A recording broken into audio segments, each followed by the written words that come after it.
He was Mexico's most wanted criminal for years. In Mexico, the army has confirmed the death of one of the country's most feared drug lords, known as El Mencho. On February 22, 2026, Mexican federal forces killed Nemesio Rubén Oseguera Cervantes, better known as El Mencho, the leader of the Jalisco New Generation Cartel, one of the most powerful and violent criminal organizations in Mexico and internationally. The U.S. had previously issued a $15 million reward for the capture of the co-founder and leader of the Jalisco New Generation drugs cartel. It's feared for its use of extreme violence. El Mencho was born in 1966 in Mexico into a poor family. He dropped out of school, emigrated to the United States in the 1980s, and was deported to Mexico in the early 1990s after multiple arrests. There, he rose through the ranks of the Mencho cartel and eventually founded the Jalisco New Generation Cartel, which under his command grew into one of the most dominant criminal enterprises in Mexico. El Mencho's cartel was notorious for its extreme violence, willingness to attack security forces, and use of advanced weaponry.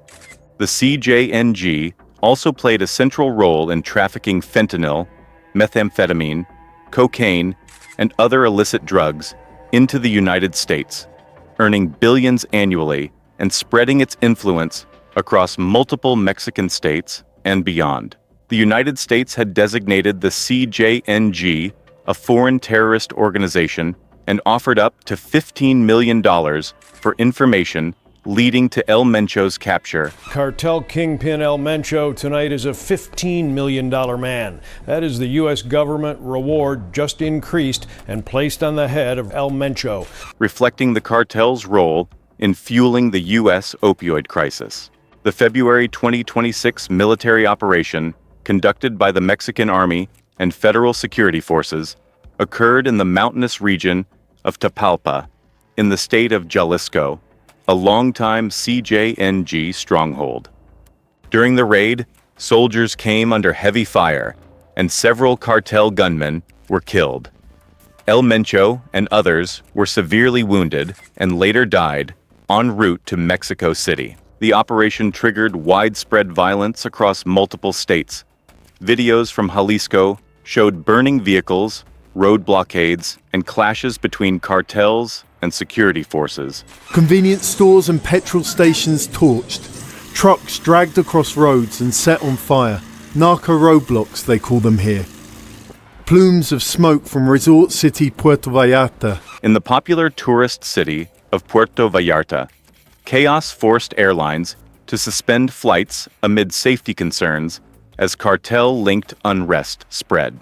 Mexican authorities responded with heightened security operations, urging residents to shelter in place and deploying reinforcements across affected regions. Despite this blow, security experts warn that the death of a cartel leader does not end the organization. Cartels often fracture, realign, and sometimes become more violent as rival factions and successors vie for control. The CJNG already had a complex leadership network. Relatives of El Mencho, including his brother Antonio, known as El Tony Montana, and his son-in-law had been significant figures in the cartel's operations before the leader's death. This ongoing dynamic risks prolonged instability as armed groups compete for territory and control over drug trafficking routes, including those for fentanyl and methamphetamine. The Mexican government, led by President Claudia Sheinbaum, has intensified its offensive against organized crime, departing from earlier policies that were criticized for allowing cartels to grow. At the same time, U.S.-Mexico cooperation on cartel intelligence contributed to the operation, underscoring the transnational nature of the drug war and the shared pressure to disrupt illicit networks. El Mencho's death marks one of the most significant blows to organized crime in recent decades, but it may also be a turning point that reshapes the fight for control of cartel empires across Mexico.